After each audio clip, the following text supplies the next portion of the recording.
In the fall of 1991, as the Iron Curtain was tearing apart and the Soviet Union was breathing its last rattling gasps, a brilliant CIA analyst named David Thorne vanished from the face of the earth.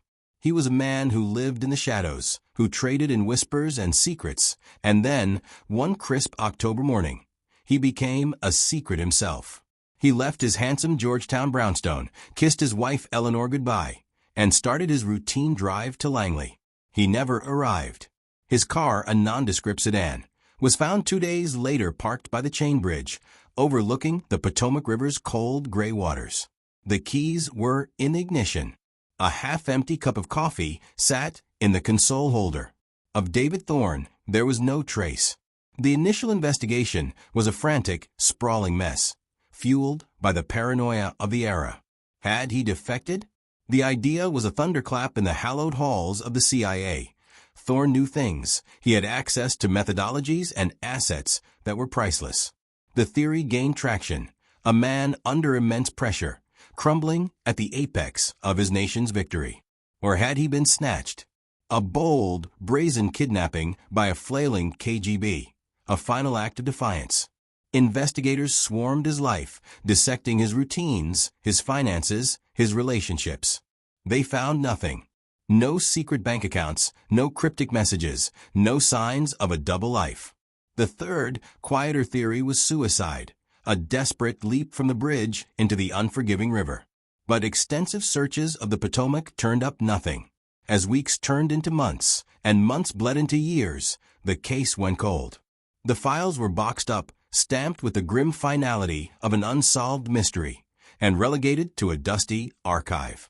David Thorne became a ghost story, a cautionary tale whispered to new recruits at the farm. For his wife Eleanor and their young son, there was no closure, only a gaping void and the unending torment of not knowing. For the agency, it was an ugly, embarrassing scar.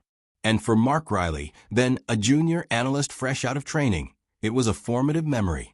He had looked up to Thorne, a near-legendary figure, whose analytical papers were treated as gospel. Riley remembered the shock, the hushed, fearful conversations in the cafeteria, the palpable sense of a world knocked off its axis. The disappearance of David Thorne had been a stark introduction to the true costs of the invisible war they were fighting. The memory settled deep inside him, a cold, hard stone of unresolved injustice. But then, 10 years later, in the late summer of 2001, the Earth itself decided to give up its dead.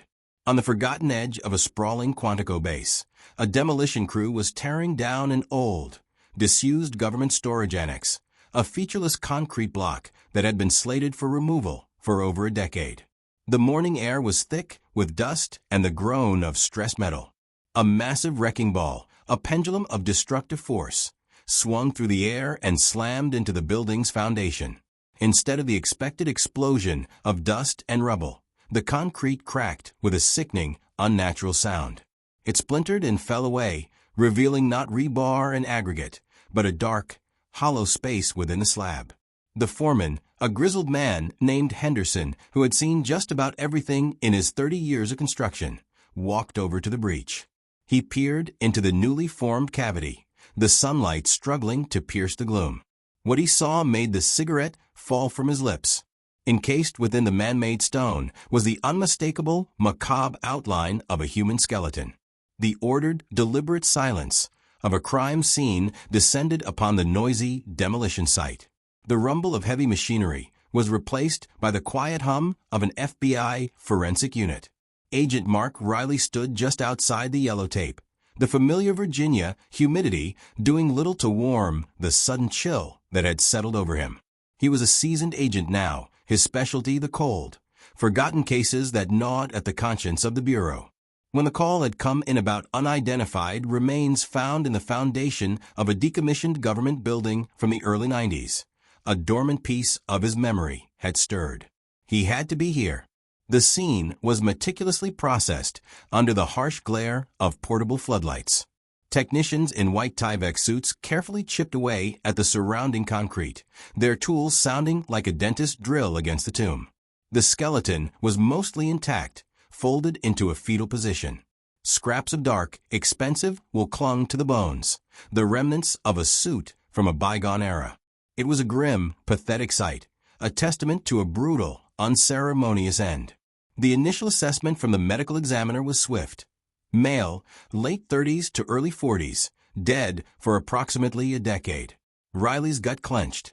He watched as a technician, working with delicate brushes and forceps, uncovered a small, cylindrical object near the skeleton's clavicle. It was a fountain pen, thick and opulent, its silver body tarnished to a murky black by the years of darkness. Even caked in grime, it radiated an aura of quality. As they cleaned it, a small detail emerged on the clip, an intricate engraving, a pair of initials. D.T. Riley felt a jolt, a current of electricity arcing across 10 years of silence. "Get dental records for David Thorne," he said to a younger agent beside him, his voice tight. CIA analyst. Vanished, fall of '91. The younger agent nodded, unaware of the gravity of the name. To him, it was just a name, another piece of a puzzle. To Riley, it was the return of a ghost. The wait for the confirmation was a tense, agonizing formality. When it came, it was definitive. The dental records were a perfect match. The skeleton in the concrete was David Thorne. The news hit the Hoover building like a shockwave.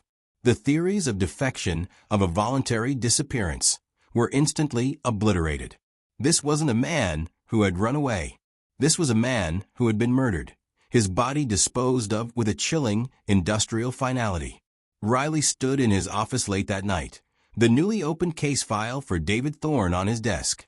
The old reports, filled with speculation about KGB handlers and mental breakdowns, seemed like fiction now. He picked up the evidence bag containing the fountain pen. It felt heavy, not just with its own physical weight, but with the weight of a decade of lies. He knew, with a certainty that settled deep in his bones, that this pen was not just an identifier. It was the first breadcrumb on a trail that someone had gone to terrifying lengths to conceal. The search for a man was over. The hunt for a monster had just begun. The past was no longer a closed book, it was an open wound, and Riley was determined to be the one to finally stitch it closed. The cold case unit's briefing room was a sterile white space, a blank canvas onto which Mark Riley would now attempt to repaint a decade-old masterpiece of deception. The walls were quickly covered with crime scene photos, timelines, and a stark, haunting image of David Thorne, smiling in a family portrait, a man oblivious to the abyss waiting for him. Boxes of the original case files, smelling of dust and institutional failure, were stacked in a corner. Riley spent the first 48 hours submerged in them, absorbing every dead end, every faulty assumption, every missed clue. He read the frantic notes of the original investigators, feeling their frustration bleed through the yellowed pages. They had been chasing a phantom, a Russian wraith or a psychological demon, while the real killer had been cementing his victim into the foundation of a government building. It was a level of audacity that was both terrifying and infuriating. His first official act was a visit that was 10 years overdue. He drove to the suburbs of Maryland to a quiet, tree-lined street where Eleanor Thorne still lived in the same house. The brownstone in Georgetown had been too full of memories. She had sold it within a year of David's disappearance. She greeted him at the door, a woman whose youthful beauty was still visible beneath the fine lines etched by years of unresolved grief. Her eyes held a guarded, weary intelligence. She had been hounded by reporters, investigators, and conspiracy theorists for years, and had learned to build her walls high. Riley was gentle, direct. He didn't offer platitudes or false comfort. He simply told her that they had found David. He watched as the news landed, not with a sudden shock, but as the final, heavy confirmation of a truth she had carried in her heart for a decade. The tears that came were not of shock, but of a grim, painful release. In her living room, surrounded by pictures of a son who had grown up without a father, Riley produced a small, velvet-lined box. He opened it, revealing the cleaned and polished fountain pen.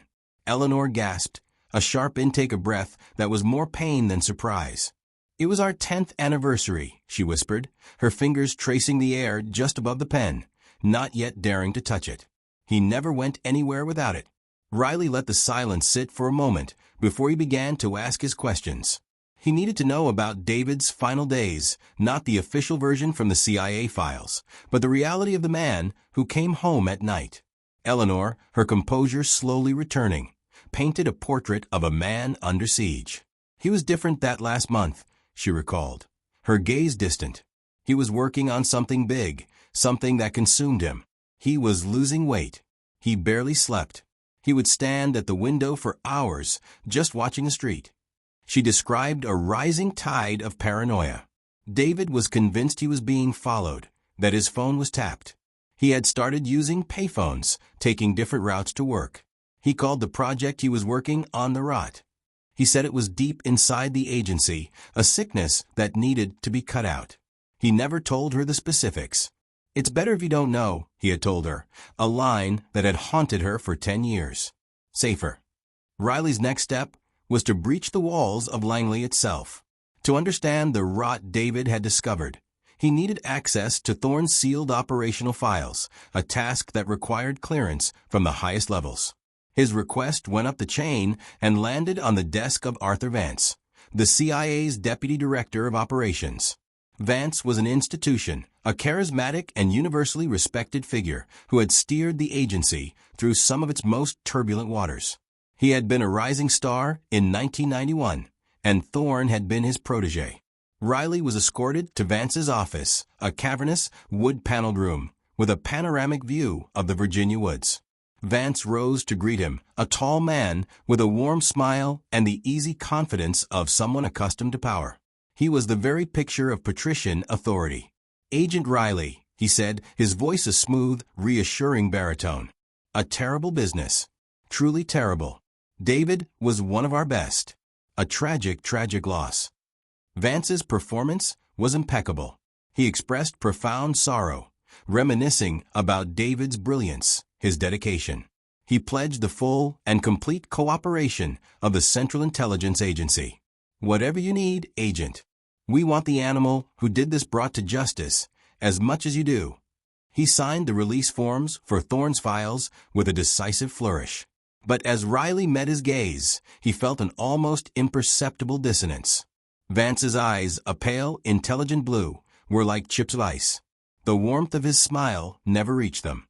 It was a fleeting, intuitive flicker, a momentary sense of looking at a perfectly constructed mask. Riley dismissed it as a product of the man's position, the necessary detachment of a spy master. Yet, as he walked out of the office, the case files now his to command, the unsettling feeling lingered. He couldn't shake the image of Vance's cold, placid eyes, and the chilling realization that in the world David Thorne had inhabited, the most respectable faces often concealed the most monstrous secrets.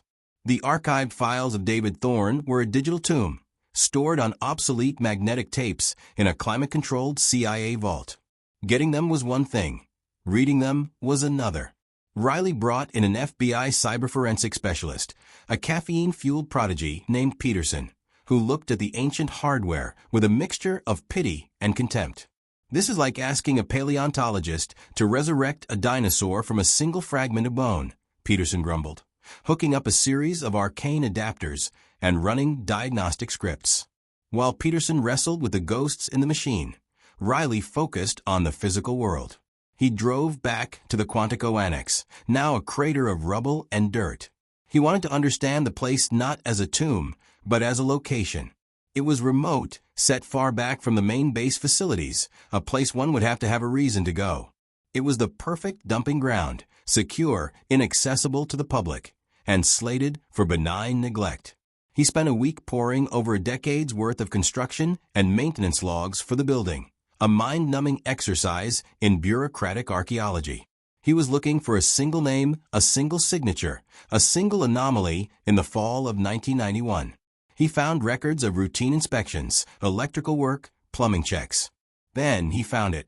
A work order dated October 29, 1991, just 3 days after Thorne vanished. It was for a foundational integrity reinforcement, a rush job involving a significant pour of high-grade concrete. The justification was thin, citing minor stress fractures. The authorization signature was a hasty, almost illegible scrawl. Riley stared at the faded ink, his heart rate quickening. This was it. This was the record of David Thorne's burial. Back in the forensics lab, Peterson had a breakthrough. He had managed to salvage and decrypt a series of fragmented notes from a partitioned, password-protected section of Thorne's hard drive, a section the original investigators had missed entirely. The screen in the darkened lab glowed with Thorne's last thoughts. The fragments were disjointed, a stream of consciousness from a man who knew he was running out of time. He wrote about an information leak, a hemorrhaging of national secrets that was far more sophisticated than anyone suspected. He had uncovered a mole network, run not for ideology, but for profit. The mole was selling classified intelligence to a dizzying array of buyers, the remnants of the KGB, Chinese MSS agents, even private military contractors, and multinational corporations. It was a free market approach to treason. Thorne had given the operation a code name, a label for the rot he was trying to expose. Operation Janus, named for the two-faced Roman god. As Riley scrolled through the decrypted text, his eyes snagged on a familiar name. Arthur Vance.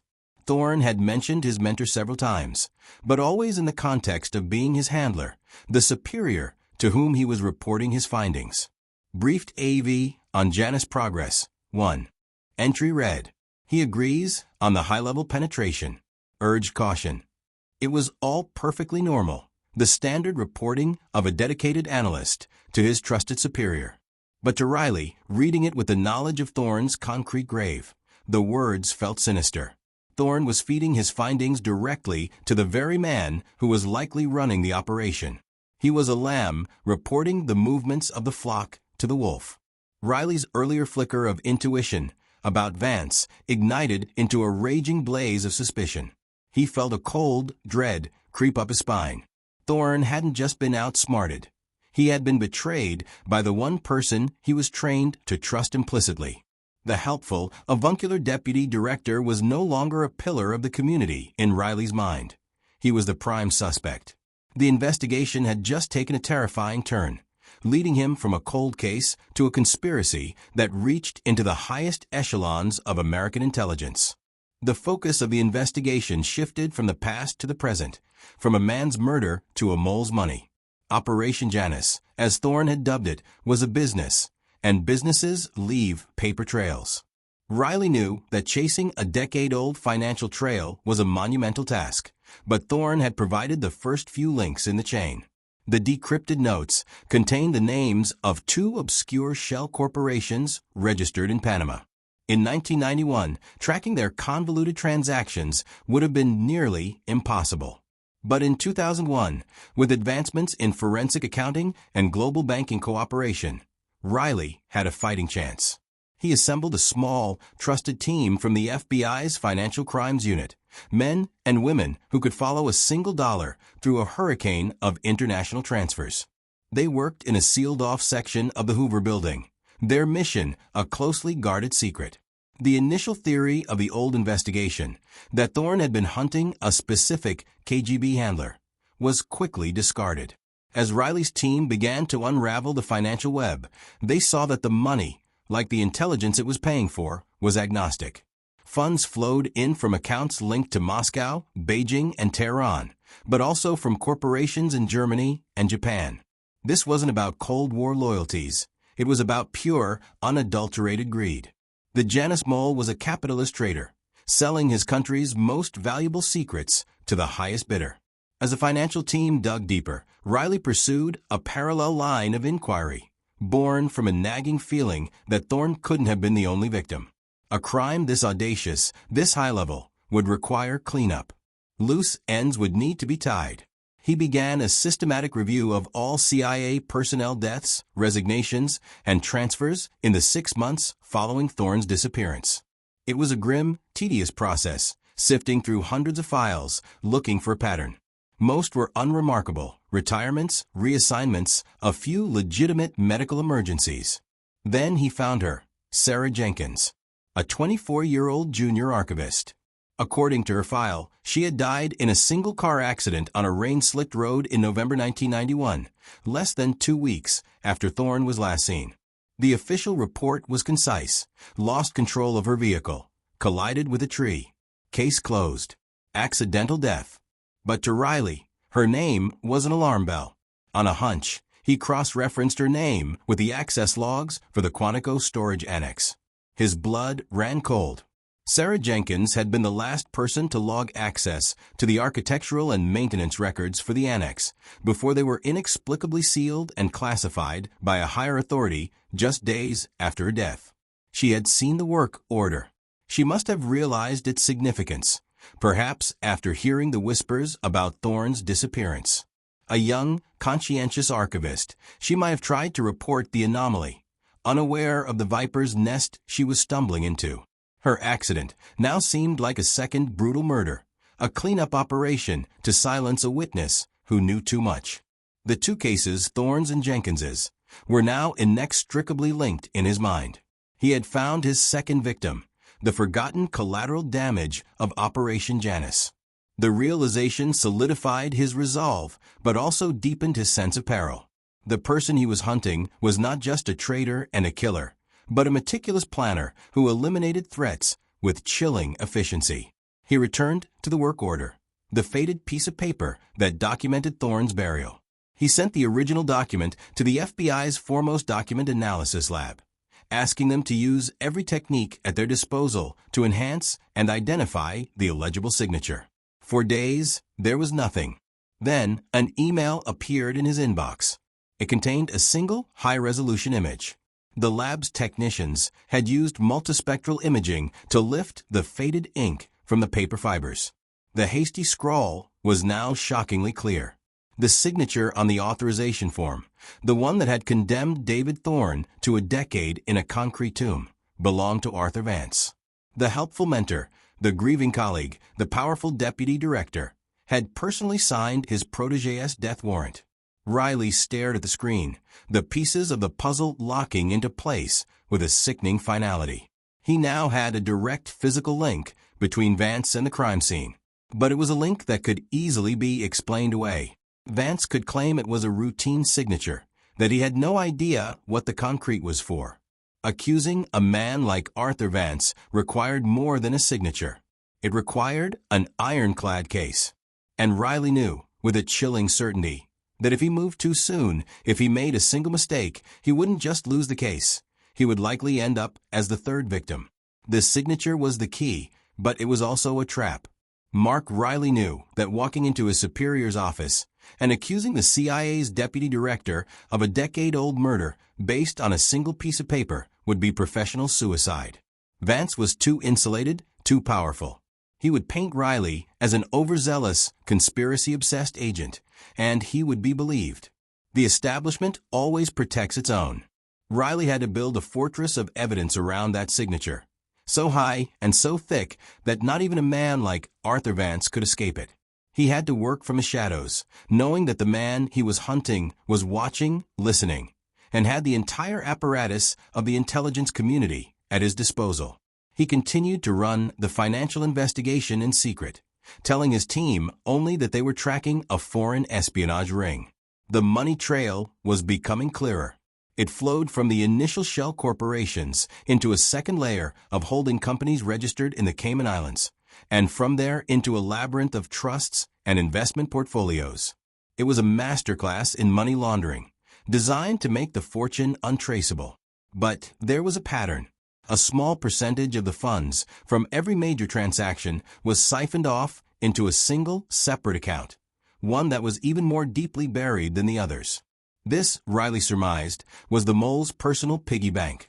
The pressure from above began almost immediately. Arthur Vance, with his finely tuned instincts for danger, must have sensed the shift in the investigation's focus. He couldn't have known the specifics of what Riley had found, but he knew the agent was digging too deep. A call was made. Riley's direct superior, Assistant Director Carl Hewitt, summoned him for an unscheduled meeting. Hewitt was a by-the-book bureaucrat, a man who valued stability above all else. "Mark, I got a call from Langley," Hewitt began, his face grim. "From Vance. He's concerned. He feels this cold case is becoming a fixation for you. He mentioned you were pulling files on deceased personnel, digging into old construction contracts. He thinks you're chasing ghosts, building a conspiracy where there's only a tragic, unsolved crime. Riley kept his expression neutral, his heart pounding a steady, heavy rhythm against his ribs. "I'm following the evidence, sir." "Your evidence is leading you to question the integrity of one of this country's most decorated intelligence officers," Hewitt countered, his voice sharp. "Vance suggested you might be emotionally compromised, given your past admiration for Thorne.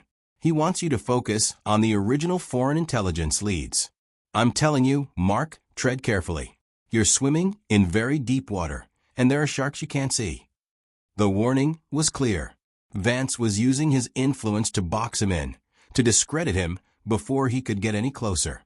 Riley knew his time was running out. He was no longer just the hunter. He was also the hunted. The knowledge was both terrifying and clarifying. He had to accelerate his timeline, force a mistake. He decided to give Vance a nudge, to let him know he was close without revealing his hand. He submitted a formal request through official channels to the CIA, asking for all of Vance's travel records and financial disclosures from 1991. It was a bold, almost reckless move. On the surface, it was a standard investigative step, eliminating high-level personnel from the inquiry. In reality, it was a direct shot across Vance's bow. The response was predictably swift. The request was denied, citing national security. But the message had been sent. Riley had rattled the cage. Now he just had to wait and see if the animal inside would make a fatal error. The game had changed. It was no longer just about uncovering the truth. It was about survival. Riley started taking precautions, varying his routes home, checking his car for tracking devices, sweeping his apartment for bugs. The paranoia that had consumed David Thorne in his final days now became Riley's constant companion. He was alone, fighting a war against a man who held all the power, a man who had already killed twice to protect his secrets and would not hesitate to do so again. The break, when it came, was not from a covert source or a dramatic confession, but from the quiet, methodical work of the financial team. After weeks of peeling back layers of digital camouflage, they had finally isolated the mole's personal slush fund, a dormant bank account in Zurich. For 10 years, the account had seen no activity other than the automatic debiting of annual maintenance fees. It was a ghost, a multi-million-dollar repository of blood money left to gather dust. But then a single anomaly appeared. 6 weeks prior, there had been a transaction. Not a large withdrawal, but a tiny electronic payment, $59.99. It was a baffling, almost absurd detail in the context of the vast sum surrounding it. Why would a master spy, a man who had built an empire on secrecy and caution, risk activating a dormant account for such a trivial amount? Riley knew the answer instantly. Arrogance. The hubris of a man who believes he is truly untouchable. After a decade of impunity, Vance had gotten sloppy. He saw the dormant account as his own, and he had used it for a minor personal expense, never imagining anyone would ever find it. "Find out what he bought," Riley ordered the team. The request was sent to the Swiss authorities, and after a day of bureaucratic wrangling, the answer came back. The $59.99 had been used to pay for an annual subscription to a glossy, high-end yachting magazine. It was a kind of detail that seemed almost comical, a killer's fatal flaw being his taste for luxury publications. But the most crucial piece of information was the delivery address. The magazine wasn't being sent to Vance's home or office. It was being delivered to a private postal box at a marina in Annapolis, Maryland. This was it. The gut feeling, the intuition that had guided him from the start, told Riley this was the final thread he needed to pull. He got a warrant for the subscriber information linked to the P.O. box. He drove to the marina himself, the warrant feeling like a live wire in his hand.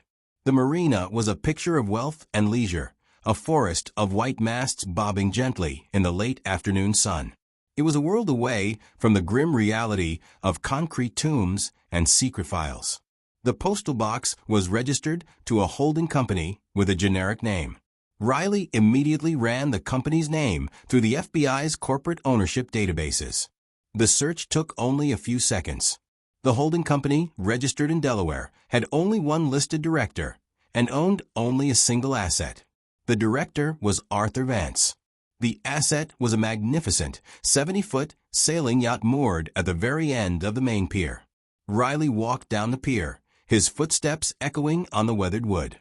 He could see the yacht from a distance, its sleek white hull gleaming, its name painted in elegant gold lettering on the transom. The name of the yacht was the Janus. It was a moment of absolute, chilling clarity. The code name from Thorne's secret files. The money from the Swiss account. The subscription. The holding company. The director. It was all here, bobbing peacefully in the water, a monument to a decade of treason and murder. Arthur Vance hadn't just profited from his crimes. He had flaunted them, naming his prized possession after the very operation that had funded it. It was the ultimate act of a psychopath's hubris, a secret joke that only he was in on. Riley stood there for a long time, just looking at the boat. He finally had it all. The signature, the motive, the money. And now this, the physical manifestation of Vance's entire secret life. The unveiling was complete. He had peeled back every layer of the man's respectable facade to reveal the monster beneath. He now had the ammunition to not just accuse Arthur Vance, but to destroy him. The slow burn of the investigation was over. It was time to light the fuse. The confrontation couldn't be a simple arrest. Arthur Vance was too embedded, too connected. A quiet move would be squashed by layers of bureaucracy and calls from powerful friends. Riley knew he needed to detonate the situation in a controlled environment, to force a reaction, to capture the monster in its own words. He needed a confession. He orchestrated the meeting with meticulous care, choosing the location for its psychological and tactical advantages. A secure, soundproof debriefing room deep within the bowels of CIA headquarters at Langley. It was Vance's home turf, a place where he felt dominant and untouchable. Riley framed the meeting as a final courtesy, an update on the Thorne investigation before he officially submitted his report and closed the case. It was a lure Vance, in his arrogance, couldn't resist. He would want to hear from the agent's own mouth that the trail had gone cold, that his secret was safe. Vance arrived precisely on time, exuding the same calm, unassailable authority he had on their first meeting. He settled into the padded chair across the sterile metal table from Riley, a faint, condescending smile on his lips. "Agent Riley," he began, his voice smooth as polished stone. "I trust you have something conclusive for me. We're all very eager to finally put this sad chapter to rest." Riley began slowly, methodically, laying out the official, sanitized version of the investigation. He detailed the discovery of the remains, the forensic confirmation, the dead-end leads. He spoke in a flat, dispassionate monotone, all the while watching Vance's face. He was looking for a flicker of fear, a tell, but there was nothing. Vance's expression was one of solemn, professional interest. He was a master of control, his face a perfect, impenetrable mask. "So, the trail ends there?" Vance asked, a note of finality in his voice. "No viable suspects?" "Not from the initial evidence," Riley said, his voice dropping slightly, becoming more pointed. "But investigations have a way of branching out. We started looking at other incidents from that time period. Anomalies." He paused, letting the word hang in the silent, insulated room. "For instance, the death of a young archivist, Sarah Jenkins." For the first time, there was a subtle shift in Vance's demeanor. It was almost imperceptible, a slight tightening around his eyes, a stillness that hadn't been there a moment before. "I'm not familiar with the name," Vance said, his voice a fraction colder. "She died in a car accident," Riley continued, pressing forward, "just after she accessed the maintenance logs for the Quantico Annex. The same logs that contained a work order for a rather large concrete pour, authorized just after Thorne vanished." He slid a folder across the table. It contained a single sheet of paper, the enhanced image of the signature. "Your signature, Director." Vance glanced at the paper, his expression unreadable. Then he laughed, a short, sharp bark of derision. "Agent, you can't be serious. I signed hundreds of routine authorizations a month back then. You're trying to build a narrative out of bureaucratic dust. This is becoming a witch hunt. I warned your superiors this might happen. The atmosphere in the room grew thick and heavy, charged with unspoken accusations. The pretense of cooperation was gone, replaced by a raw, primal tension. The hunter was facing his prey, and the prey was beginning to show its teeth. Riley leaned forward, his eyes locked on Vance's. It stopped being routine when the money started moving, Director. Operation Janus. Does that name ring a bell? The color drained from Vance's face. The name, the secret code name from Thorne's own files, was a blow he hadn't anticipated. The mask of the respected statesman was cracking, revealing the cold, calculating killer beneath. The quiet debriefing room had transformed into a cage, and Riley was about to slam the door shut. Riley let the name Janus hang in the dead air of the room, a ghost summoned from a decade of silence. He watched the last vestiges of composure crumble from Arthur Vance's face. The mask didn't just crack, it shattered. "That's a rather impressive boat, Director," Riley said, his voice deceptively calm. He slid a glossy 8x10 photograph across the table. It was a picture of the magnificent yacht, its golden nameplate, the Janus, gleaming in the sun. It must have cost a fortune. But then, Operation Janus always paid well, didn't it? The transformation was stunning. The panic in Vance's eyes vanished, replaced by a chilling, reptilian stillness. The cornered animal was gone, and in its place was the apex predator, stripped of its camouflage and utterly without fear. He leaned back in his chair, a look of profound, intellectual contempt on his face. "Thorne," he said, the name spoken like an afterthought. He was brilliant, too brilliant, and too pure for the world he chose to live in. He saw things in black and white, good and evil. He couldn't understand that the end of the Cold War wasn't a victory. It was a business opportunity, a fire sale, and I was simply the most aggressive buyer. His voice was clinical, detached, as if he were delivering a lecture at the War College. He began to recount the story, not as a confession, but as a clinical case study of a problem he had solved. He explained how he had built his network, selling secrets not for ideology, but for wealth and power. "David was my protege," Vance continued, a flicker of something that might have been pride in his eyes. "I taught him everything he knew about analysis, and he used those lessons to hunt me.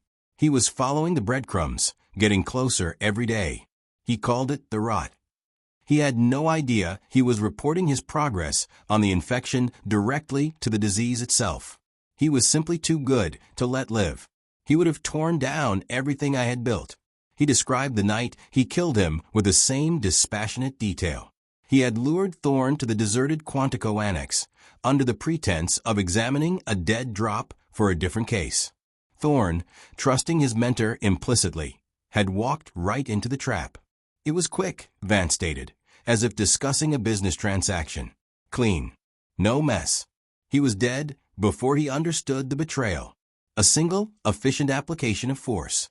He then spoke of Sarah Jenkins, the archivist. "The girl was an unfortunate necessity, a loose thread. She saw the work order and had the naive courage to ask questions. So I had her accident arranged. It was regrettable, but tidiness is paramount in our line of work." He finished his monologue, his gaze fixed on Riley. There was no remorse, no guilt, only the profound arrogance of a man who believed himself to be above the petty morality of lesser men. He looked at Riley with a final, dismissive sneer. "And what will you do with this, Agent? Your fascinating story? This room is a Faraday cage, swept for bugs 5 times a day. It is your word against mine. A decorated director of the Central Intelligence Agency versus a disgruntled, obsessive FBI agent. Who do you think they will believe?" Riley held Vance's gaze. He slowly reached into his jacket pocket and pulled out an object. He placed it on the table between them. It was the silver fountain pen. "You're right, Director," Riley said softly. "It is my word against yours." He looked at the pen. "And his." Vance stared at the pen, a flicker of confusion in his eyes.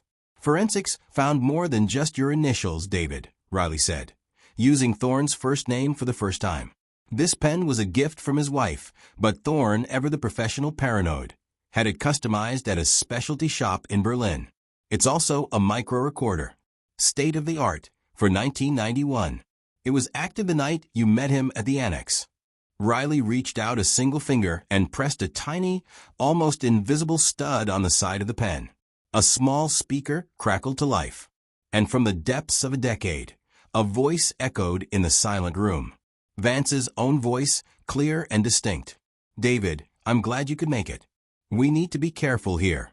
It was followed by Thorne's voice, trusting and professional. Then the sound of a brief, brutal struggle, a sickening thud, and then nothing but 10 years of perfect, recorded silence. Arthur Vance's face, for the first time, collapsed.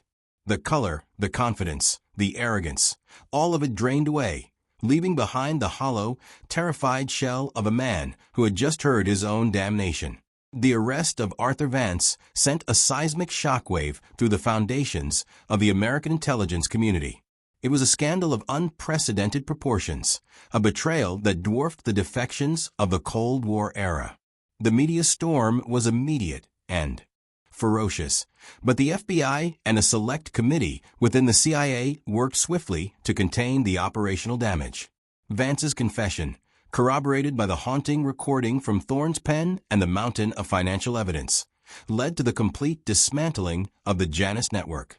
Dozens of arrests were made, both within the agency and among the foreign agents and corporate executives who had bought Vance's secrets. The rot David Thorne had died to expose was finally and ruthlessly excised. For Riley, the end of the case was quiet and deeply personal. Weeks later, after the initial storm had passed, he arranged one last meeting with Eleanor Thorne. He met her not in her home, but on a bench in a small park, the autumn leaves skittering across the pavement around them. He handed her a small, velvet box. Inside was the silver fountain pen, no longer an evidence tag, but a personal effect, cleaned and restored. "He was a hero, Eleanor," Riley said, his voice thick with an emotion he rarely allowed himself to show.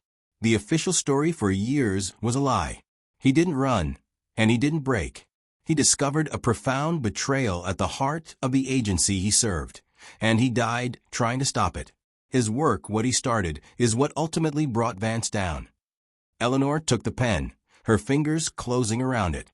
The tears that fell were different this time, not of grief or uncertainty, but of pride and a final, painful closure. For the first time in 10 years, she knew the truth of her husband's sacrifice. Riley also made a personal call to the elderly parents of Sarah Jenkins. He told them that their daughter's death was not a random accident. He explained that she had been reclassified as a line-of-duty death, a casualty in a secret war, and that her courage had been instrumental in bringing a traitor to justice. He couldn't give them back their daughter, but he could give them back her honor. A few months later, Riley found himself standing before the memorial wall in the main lobby of CIA headquarters at Langley. It was a sacred, silent place, a stark white marble wall adorned with carved black stars, each one representing an agency officer lost in the line of duty. He scanned the rows of stars, his eyes finding 2 new additions, freshly carved and gleaming under the sterile, reverent light. There was no fanfare, no public announcement. They had simply appeared one day. One star for David Thorne, another for Sarah Jenkins. Their sacrifices, once buried under layers of lies and concrete, were now permanently etched into the agency's history, their honor restored. Riley stood there for a long time, looking at the 2 stars. The long shadows of the past, which had stretched for a decade, had finally receded in the face of a stubborn, unyielding search for the truth. A measure of justice had been won, and a measure of peace had been found. The silence in the lobby was absolute, broken only by the quiet hum of the building's hidden life.